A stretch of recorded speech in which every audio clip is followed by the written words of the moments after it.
What's up, YouTube? My name is Kenny J, the insurance guru, and this is Kenny J TV.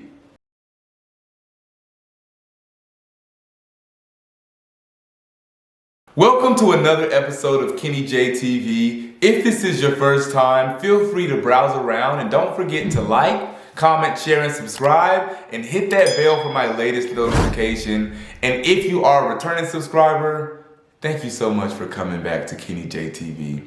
In this video, we're going to list the top 5 things that you need in order to start your insurance agency. These things are in no certain order, and whether you want to start a life insurance agency, health insurance agency, P&C, whatever it is, you can use these tips and apply it to your situation. The first thing you will need is, of course, your personal insurance license for whatever lines that you are selling, your agency license if you filed your business under a LLC, S Corp, or so forth, and your agency insurance. These are very important things for your business. So with your personal license, you cannot even conduct selling insurance without these licenses. So let's say you want to start a life insurance agency. The first thing that you need to do is to get your life insurance license. I have the link in my description box below. I use Kaplan, and I will always say Kaplan was 10 out of 10 in my experience. It was a lot of things that were on the pre-licensure course that were on the actual exam. It really doesn't get much better than that. And Kaplan definitely trains your mind in the way of thinking. You're thinking of understanding the concept instead of trying to memorize all of the information in the book. Because if you try to memorize all of the information, let me give you a secret. It's not possible. It's too much information. So that is the first thing you want to do. And then of course, if you filed your business under an LLC, you want to get your agency license as well. So for me, I am an agent or producer under my agency. So when these businesses are sending out checks, it has Remedy Insurance and Wealth Builders LLC on the checks because I want these businesses to pay my entity. And of course, you need your agency license. So if you have a physical location, you will need a general liability policy. If you have that brick and mortar, you want people coming into your office, make sure that you look into a general liability policy. And every insurance agent needs an errors and omissions policy or professional liability. This is the policy to protect you from errors and omissions. Anybody in a professional field has some type of professional liability, whether it's insurance agents, lawyers, or even doctors. But theirs isn't called errors and omissions. For doctors, it is called medical malpractice. The second thing you will need is insurance contracts, insurance carrier contracts. So once you have your license, once you have the insurance, I am fully protected and equipped to sell insurance. But what am I selling? Where are the carriers? There are a few ways to go about getting your appointments or your carrier contracts. You can go through an insurance cluster or an FMO, or you could go straight through the carrier, call them, reach out to them and say, I want to become an agent. In my mentorship program, I give the pros and cons and how these can benefit you.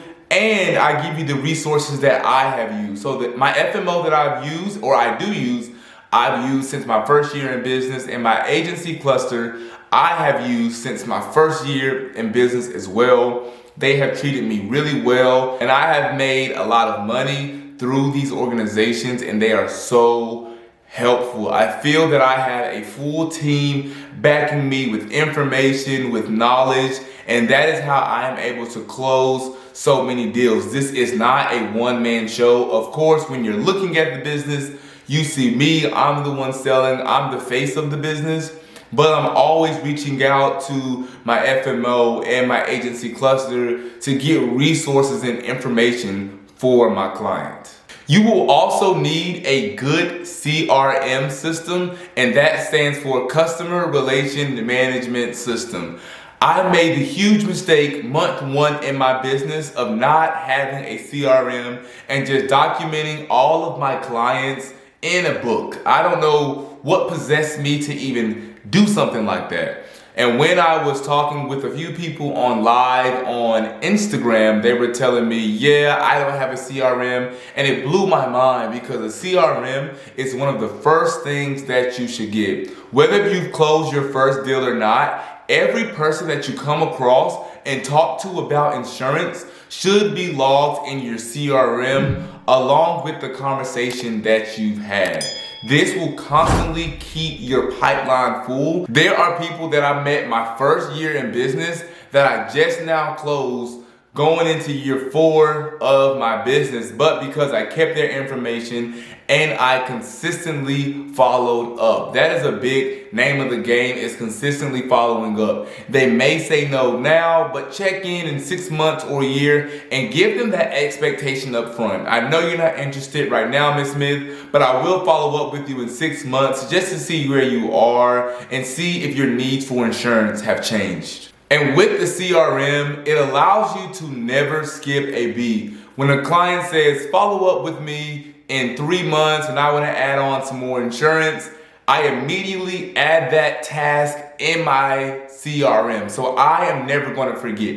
If it was up to me to remember always following up with clients, half of my clients probably would never hear from me because things happen, you're going about your day, but your CRM allows you to never forget any appointments or meetings that you have. And another cool feature that my CRM has, and a lot of CRMs have, are being able to integrate certain things like your phone system or your calendar within that CRM. So now when I'm setting appointments, when I'm setting meetings with clients, I go right into their account on the CRM and schedule that meeting. It sends them a calendar invite and it automatically puts that on my calendar. And then an hour before the meeting, it sends them an automated reminder, hey, don't forget you have this meeting with Remedy Insurance and Wealth Builders regarding your life insurance. And that just streamlines the process.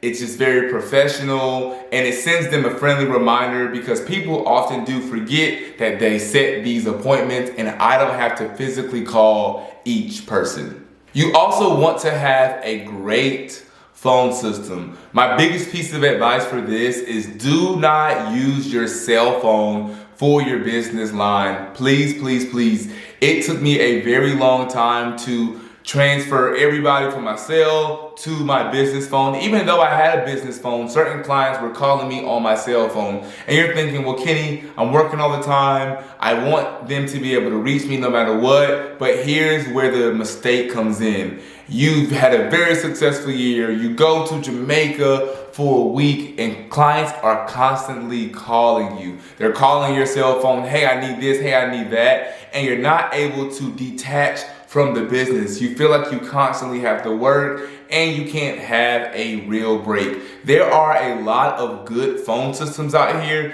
and even phone systems that I talk about in the mentorship program that are 100% free and I use for the first 2 years in my business.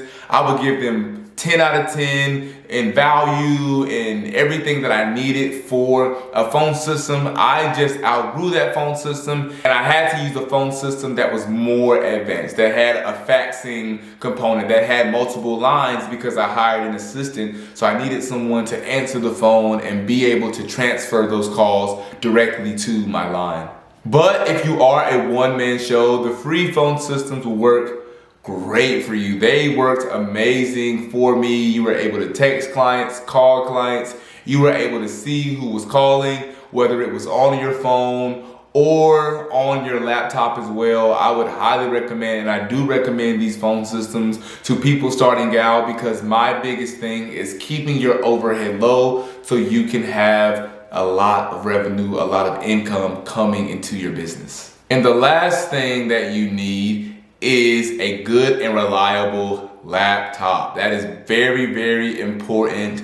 After year 2, I believe, I bought a new MacBook and it was one of the best decisions I made. It's a lot faster. It can store a lot more files and documents. I highly recommend getting a great laptop because that is the heart and soul of your business, and you do not want the laptop to crash or lose all your documentation and now your business is up in flames. I have a main MacBook that I use for my business, and then I have a backup MacBook as well because the computer is where I conduct business. My business is 100% virtual, so if my computer crashes, my business is down for the day, and I never want that to happen. I want my clients to always be able to reach me and know that I'm there for them for anything that they may need. And those are the top things that you need in order to start your insurance agency. I started my insurance agency for under